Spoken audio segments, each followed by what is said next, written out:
Okay, tonight we will be learning 2 chapters from 70 Faces. For those who have the book, we're going to do chapters 7 and 8. That's beginning on page 74. As we've been doing, I've been picking pieces from the book, but expanding upon them and adding to them. And that way, people, when they go back over the book, so they have the video teachings behind them. So chapter 7 is about skipping letters. In Hebrew, this is called dilug otiyot, skipping letters. And this is a method that we find in, not often, but we do find it in the Talmud, in the Zohar, and later Kabbalah and Chassidut, especially the Ramak, Rabbi Moshe Cordovero, who was right before the Arizal. So he writes and brings examples of what's called skipping letters, dilug otiyot. In modern times, we call it equidistant letter sequences. That is the term that is used in a technical sense, not just with the Torah, but in the last 20, 30 years, it has become a very, very big thing. There are many books out now mapping out the equidistant letter sequences of the Torah. Absolutely amazing patterns are shown, and especially, and you can see this after major events that happen in Israel or the world. If you go online, inevitably there will be a number of sites that will take the, let's say, the factual information from this, whatever the event was, and feed it into a computer, and they actually find places in the Torah where the concepts or the key words or the names of people or places are spelled out in what we're calling ELS, equidistant letter sequences. And this is what's been called, in modern terms, the Bible codes.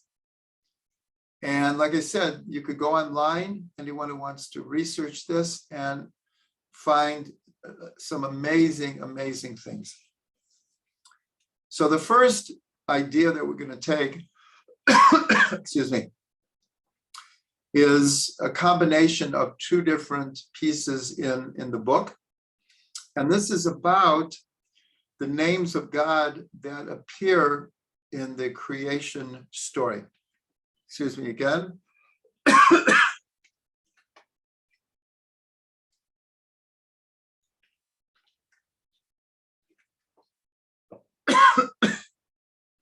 Went down the wrong pipe.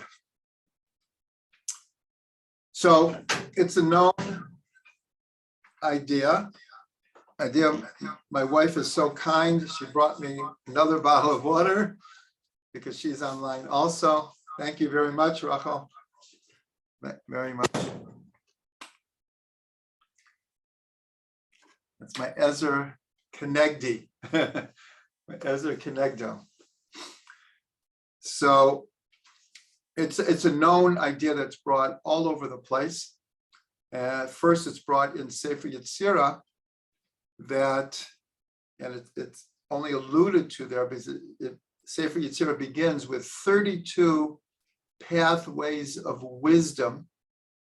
And then it goes on that God created the world. What are these 32 pathways of wisdom? The 22 Hebrew letters and the 10 sfirot. 22 and 10 is 32.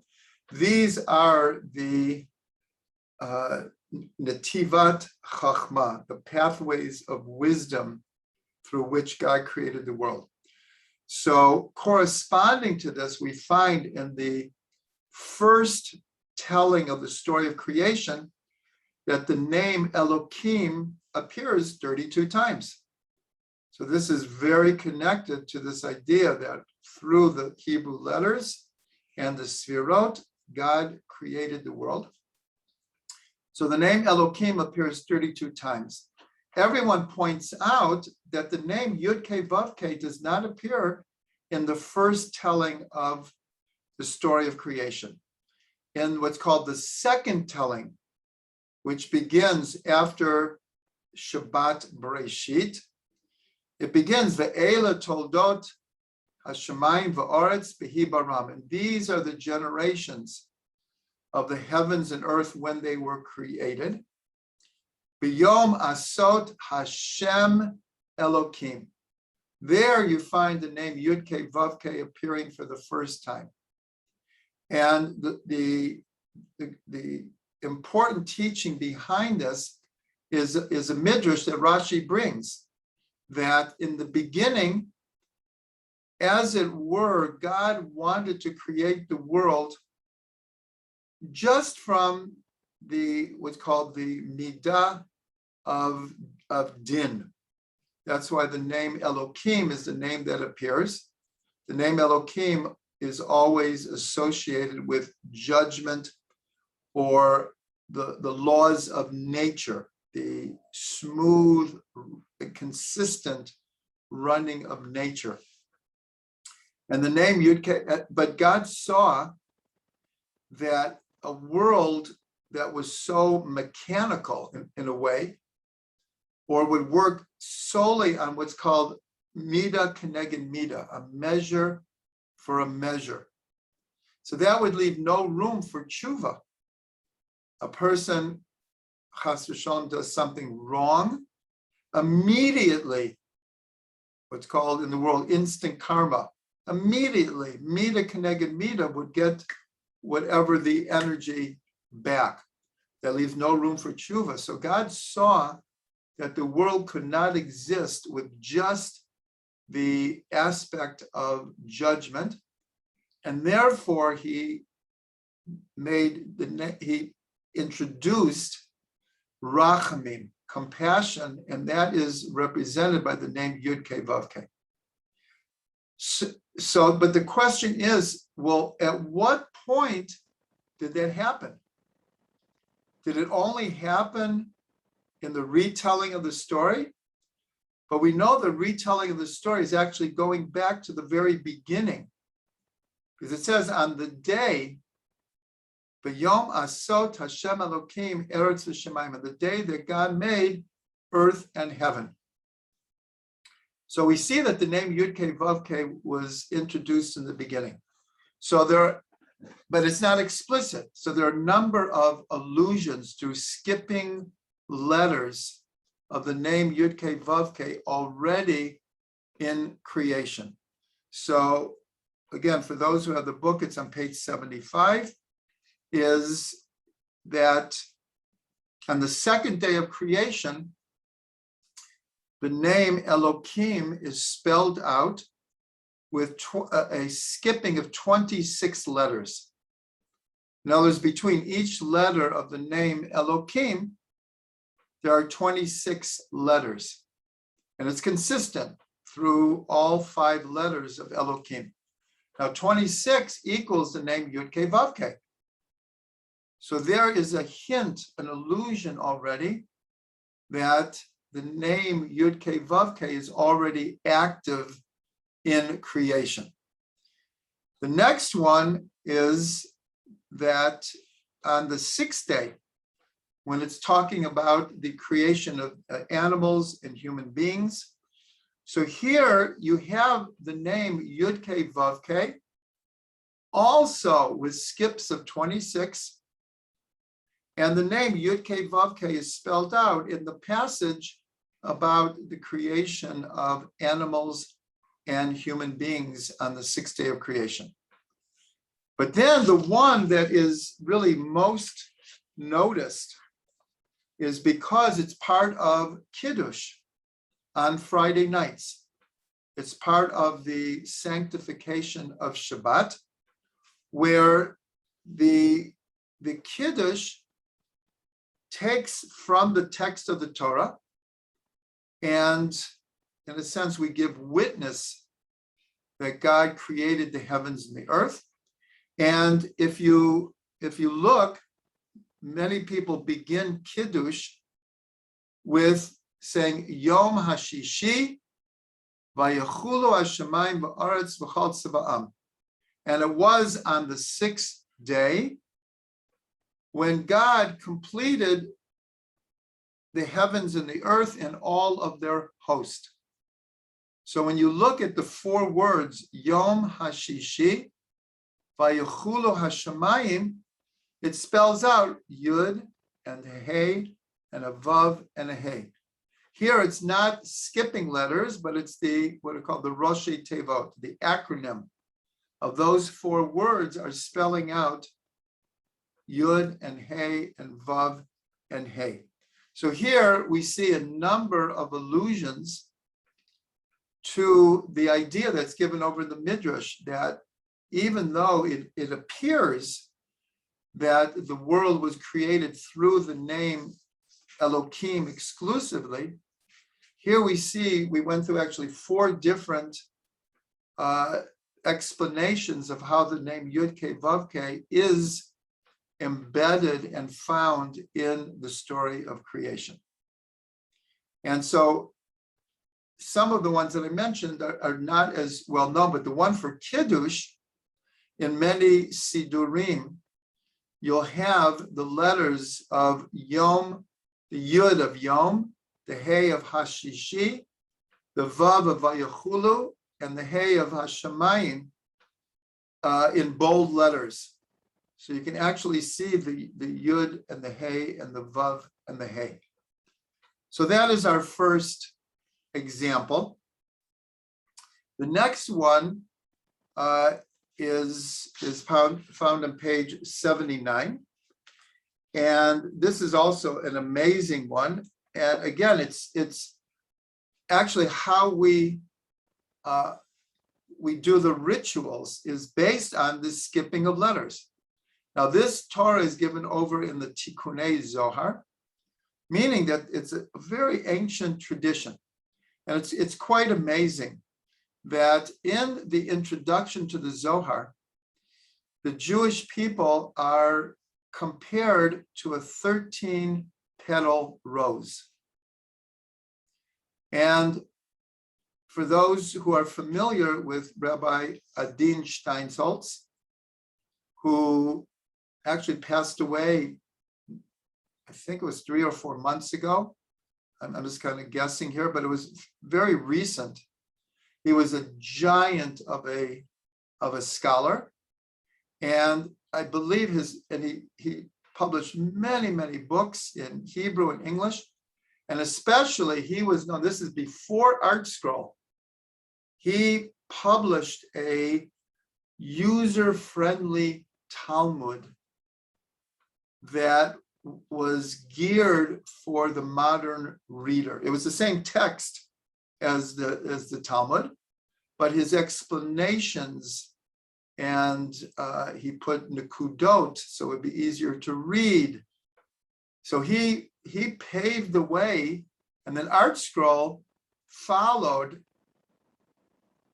Adin Steinsaltz. So his first book in English, it was like a bestseller, was called A 13-Petal Rose, based on what we're going to learn right now. And it's from the introduction to the Zohar, where the Jewish people are compared to a 13-petal rose. And the Zohar explains why do we get this comparison?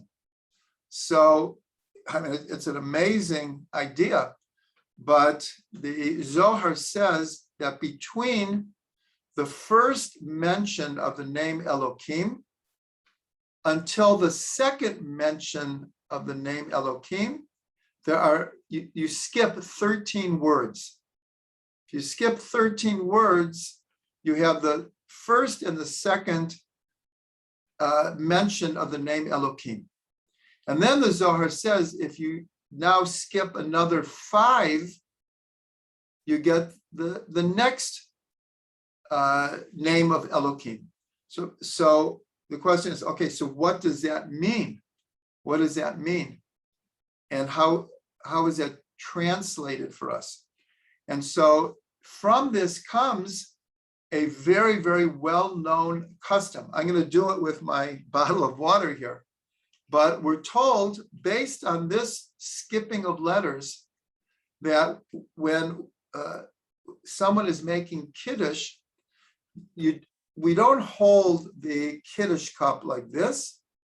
We hold it like this, like in the palm of our hand, with our 5 fingers kind of like stretched around the cup of wine.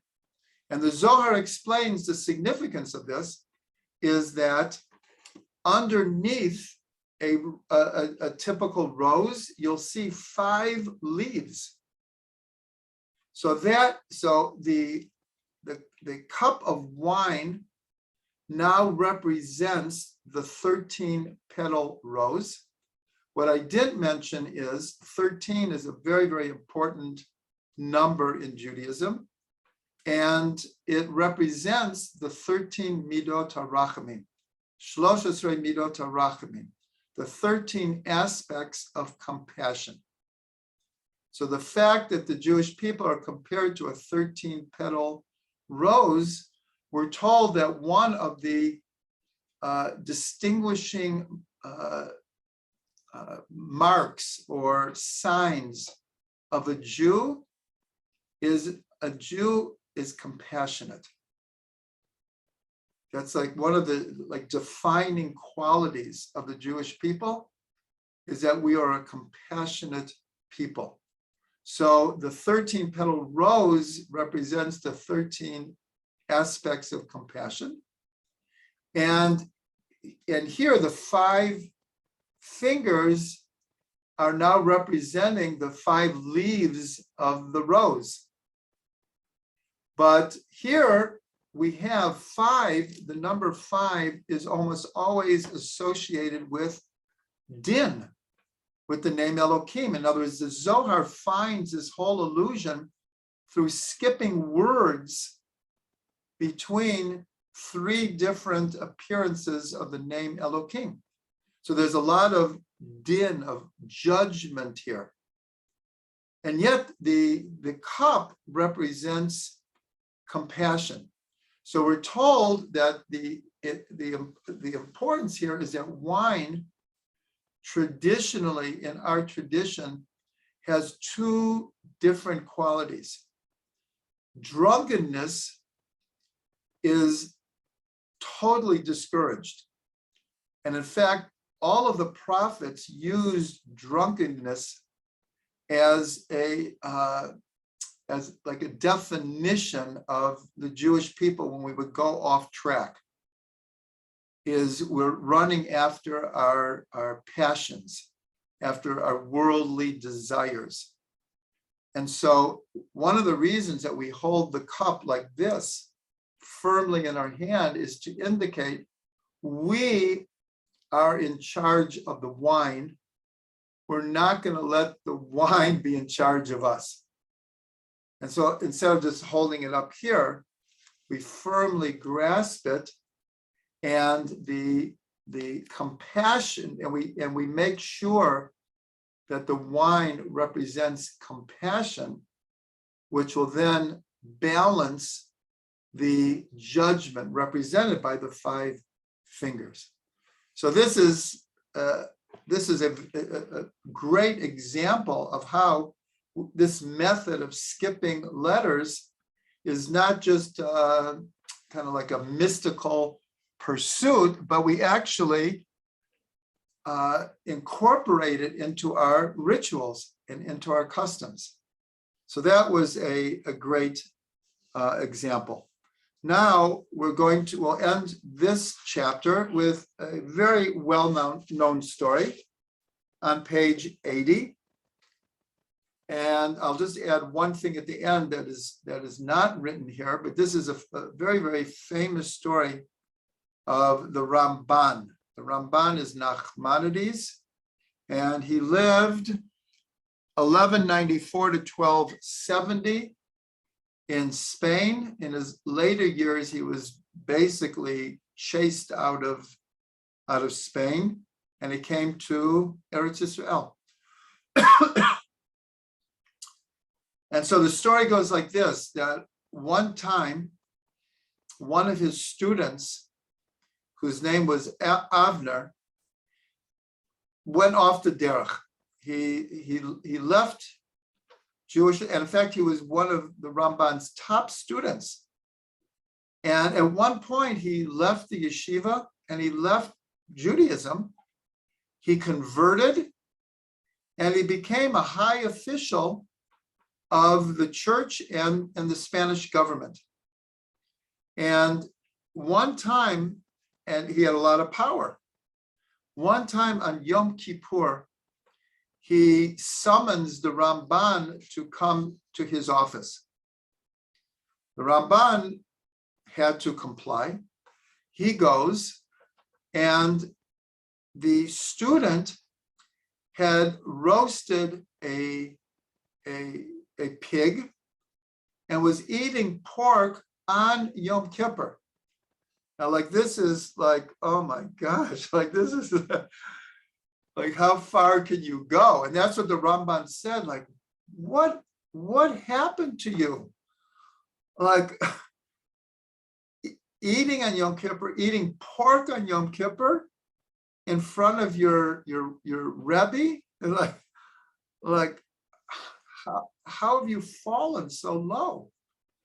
And the student said, it's all your fault. He said, my fault? He said, yes. He said, one time you were teaching on the Parsha Ha'azinu. Ha'azinu is one of the 10 archetypal songs. It's at the end of the book of Devarim. And it's a song.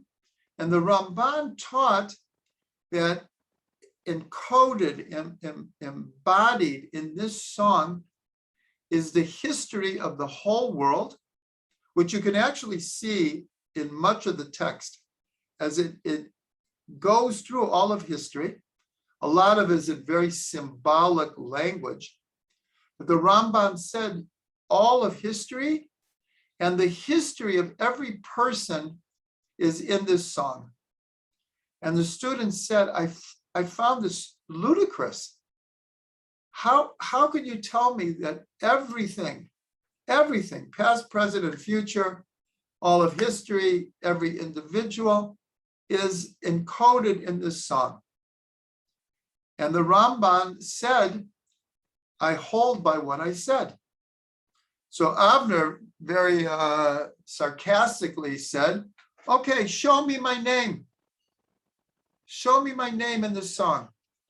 And so he went to the verse. The Ramban thought for a minute, and he went to the verse that says, Amarti afi ehem ashbita me'enosh zichram, which in English is, this is God speaking, again, symbolically. I said that I would scatter them, eradicate their remembrance from mankind. So the Ramban says, if you look at the third letter of the first 4 words of this verse, your name is found, Avner. When Avner heard this, he went into shock. He was like, he wanted to do tshuva on the spot. Because, again, he was one of the top students of the Ramban. And over one little statement, he had given it all up. And now he saw, my name is right there. And he said, Rabbi, what should I do? How can I fix what I've done?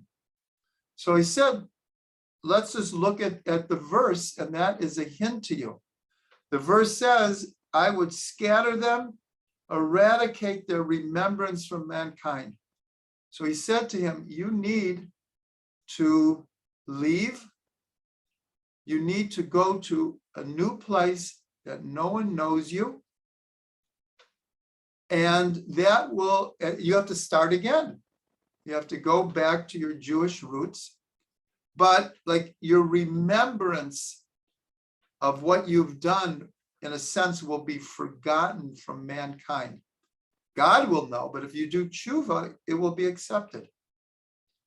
And I didn't write this in the book, but the tradition says that right after that, Avner, he bought a boat, and without someone to sail it, he took off in the Mediterranean, and he was never heard from again. No one knows, did he capsize at sea? Was he taken by pirates? Did he land someplace and went to a new Jewish community and started again? No one knows. And that's exactly what the verse says. He was like scattered, and his remembrance was forgotten. So here's another, we're skipping from the third letter of 4 consecutive words, spelling out Avner. So that's just an amazing story. So that was about skipping letters. That's as much as we can do. Now we're going to chapter 8, which is switching letters. Now this is a method used extensively in the Talmud. I don't know how many times, but it appears to me hundreds of times. And what is it based on? It's actually based on grammar, on linguistics. That we're told that there are 5 places in the mouth. This is just biology. 5 places in the mouth that sound comes out. And if you take the 22 letters, they all will fit into one of the 5 places in the mouth. And even when you say the letters, you can feel it. So we'll go through this very, very quickly. And the idea of switching letters is, it's like a set.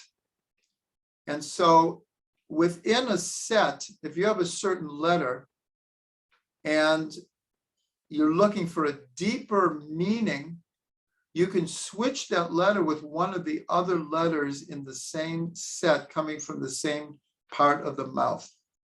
Now, again, this is not something that you find only a few times in the Talmud. You find this hundreds of times as a way to reveal deeper meanings of the words themselves and root words. So the throat and guttural place in the mouth is the Aleph, Hey, Chet, and Ayin. It's all coming from like the back of the throat. Aleph, Hey, Chet, and Ayin. So we're going to be looking at 2 exchanges for Aleph, for an Ayin. This is probably the most common one given over, but all the others are used as well. The next one is the palate. So when you form the following letters, it comes from the palate, is Gimel, Yud, Chaf, and Kuf. Again, any of those letters within the set for allegorical, metaphorical, symbolic, parable kinds of meanings can be exchanged. The next one is the tongue.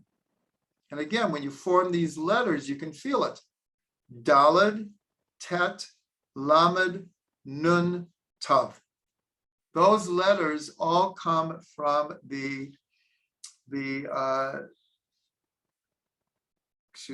from the tongue.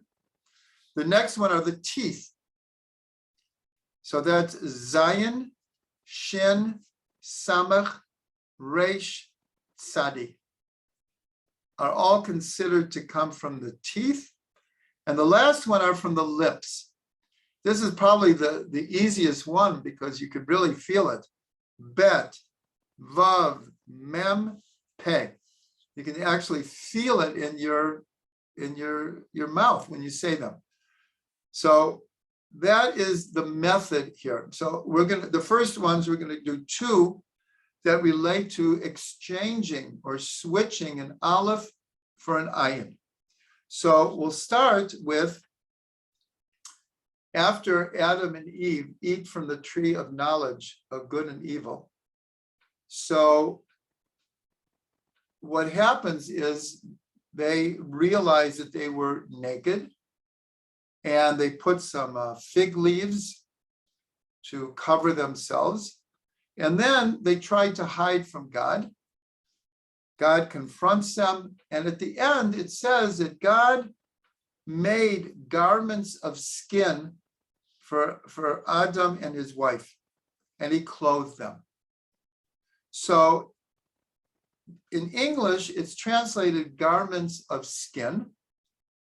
And the word for skin in Hebrew is or, ayin vav resh. And so the teaching that's given over in the Tikkunei Zohar is that if you hear the word skin or, it sounds like the same word for light, or. The only difference is one has an ayin and one has an aleph. Now, among many people who speak Hebrew,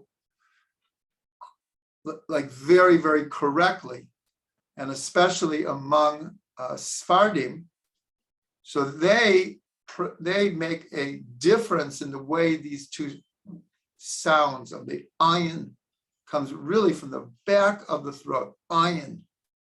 Aleph is a much more gentle sound.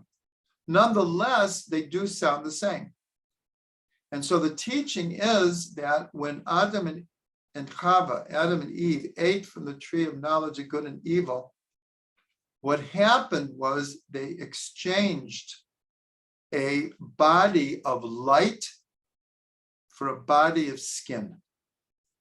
And this represents what's called the fall of Adam and Eve. We're not going to go deeper into it, but the whole sin of eating of the tree of knowledge of good and evil not only led to a fall for human beings, it caused all the worlds to fall. And we're told that before they had bodies of skin, they had what we refer to as light bodies. And in fact, it says in the Talmud that their bodies shone. And this is one of the secrets at Havdalah, when we end Shabbat. So we end on a cup of wine or grape juice. We smell good smelling spices. And we also light a candle. And the tradition is that we look at the light reflected in our fingernails. And so the Talmud says that where do we get such a custom, a minhag to try to see the light of the candle in our nails? So the Talmud says that is how the body of Adam and Eve were before they sinned. They were like light. You could, in other words, their skin was like nails that reflected light. They were light bodies. They also, light came out from them. I can't remember if it was this class or the Tuesday class where we talked about seeing auras, seeing light vibrations radiating from a person's face. So this is very similar. And so here we exchange an aleph for an ayin to point out this teaching, that they went from having light bodies to bodies of skin. And I'm just mentioning this. many people are not familiar with a contemporary singer named Peter Himmelman. Peter Himmelman is Bob Dylan's son-in-law. He married Bob Dylan's daughter, and he's a great. He's put out some great music, and he put out kind of like anyone. I'm dating myself. If anyone remembers, the Who put out a rock and roll opera called Tommy. So Peter Himmelman put out we'll call it a rock opera called Skin. And the whole, it tells a story. And the story is of someone who dies in a car crash, and the story of how their soul comes back to earth and has to do the fixings of what a soul needs to do. So, and he called it Skin. So this is very connected to what we've been learning. The next one has to do with Avram Avinu. And we see that until the first time the word Yehudi appears in the Tanakh, in the Bible, is in the Megillah, which is around, give me a second, around 1,300 years after Avram Avinu. For the first time, someone is called a Jew. That was Mordechai HaYehudi, Mordechai the Jew, in the story of Megillat Esther. Before that, we were called Hebrews, from the word Ivri. To this day, Hebrew is called Ivrit, from this root. So where does this come from? And the first one who's called in Ivri is Avram Avinu, Abraham. So what does it mean he was called a Hebrew? From the word Ivri. The word Ivri means to cross over, to pass over. So why was he called the Ivri? So the simple understanding is that he crossed over the Euphrates. He was born in Ur-Kasdim, which is on the other side of the Euphrates in today's Iraq, somewhere in Iraq, Ur-Kasdim. And when he left, he crossed over the Euphrates to come eventually to Israel. He was in Haran, and then he came to Israel. In the ancient world, the Euphrates was a giant demarcation between worlds. To cross over the Euphrates is like today to cross over the Atlantic or to cross over the Pacific. So he crossed over the Euphrates. So he was called Avram HaIvri. The deeper understanding comes from the Midrash that says that when Avram Avinu began teaching about one God in a world of idol worship, worshiping the stars and paganism, he crossed over a line that had never been crossed over before. And the Midrash says he stood on one side of the world and the entire world stood on the other side. So if you look at the word first he was called Avram. Later he receives the letter He. And he became Avraham. But if you look at the root of Avram and Ivri, the real only difference is between an Aleph and an Ayin. And so when he crossed over this kind of like theoretical line, and he stood for something that no one else in the world stood for. So he, in a sense, exchanged that ayin was on one side and he was on the other. Now, it's very significant that the letter ayin equals 70. And that is the number we use for the archetypal number of nations in the world. So Am Yisrael, is on one side, in a sense, and the whole world was on the other side.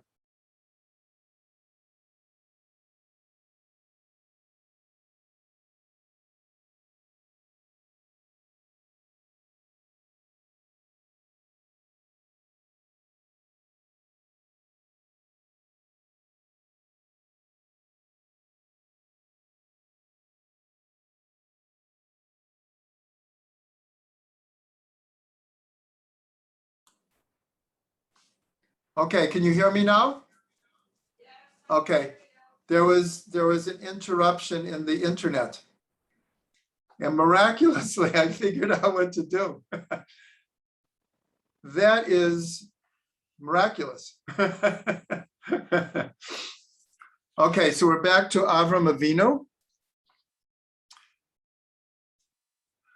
So this is a very, very deep thing, because also, if you remember, in the letters that can be exchanged within the guttural is an aleph, hey, chet, and ayin.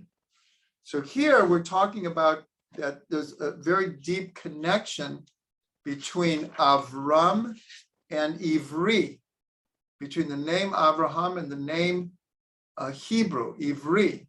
But also, what letter did Avram get to become Avraham? A hey. It's also in the same set.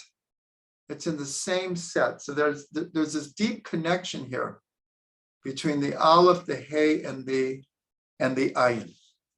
Now, many, many times in the Talmud, similar ideas are given over by exchanging an aleph for an ayin. Now we're going to look at a few other ones. And the next one is on page 84. This is a short one. And here there's a mitzvah that says, you shall not go around as a gossip monger among your people. So the word for a gossip monger is a rachil.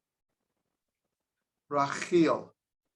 Now, one of the letters that the chet can be exchanged with is a gimel.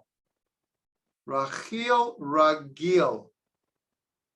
So ragil is, in the plural, is the name of the spies.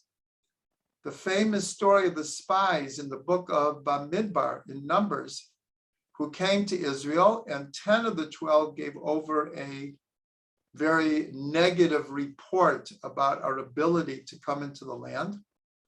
The people, 2 of them, Yoshua and Caleb, said, we can do it. God promised we can do it. But the people listened to the 10 spies. And because of that, we ended up wandering in the desert for 40 years. And all the men between 20 and 60 passed away in the desert. So here the teaching is that a gossip monger is called a rachil. But how does a person become a gossip monger? In a sense, by spying on other people, by putting their nose where it doesn't belong, of looking for ways to see the negative and then spread rumors. So here, and this is from the Talmud. This is an insight from the Talmud. And so here we see the connection by exchanging a chet for a gimel. We understand a little bit where a gossip monger comes from. Like, what is their strategy? What is their methodology? And it's basically by like looking in a very, very negative way on other people. And that's what we call like spying. It's like spying. Okay, now we have another one, and this will be a different one. This is actually, it's from the same set that we've been dealing with, the Aleph, Hey, Chet, and Ayin. So this one is from the Megillah Esther. And in it, one of the officers is named Hatach. And the Gemara asks, why was he named Hatach? Hatach, the name doesn't appear anyplace else. And most times a name will have a root, a root that has some kind of meaning. And so they're looking for, well, what does Hatach mean? So the Gemara says, if we exchange a Hey for a Chet, so you read it Chatach. Chatach means to cut through.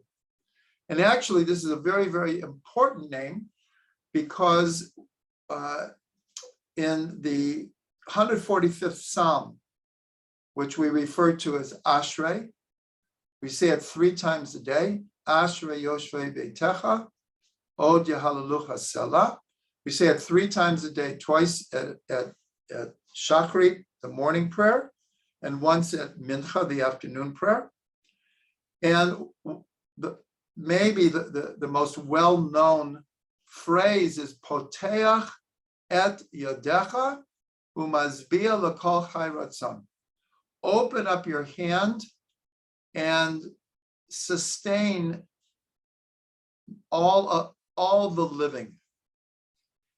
And Kabbalistically, there's many, many, many meanings here. But if you take the expression Poteach et Yadecha, open up your hand, the last letters of these 3 words spell Chatach, to cut through.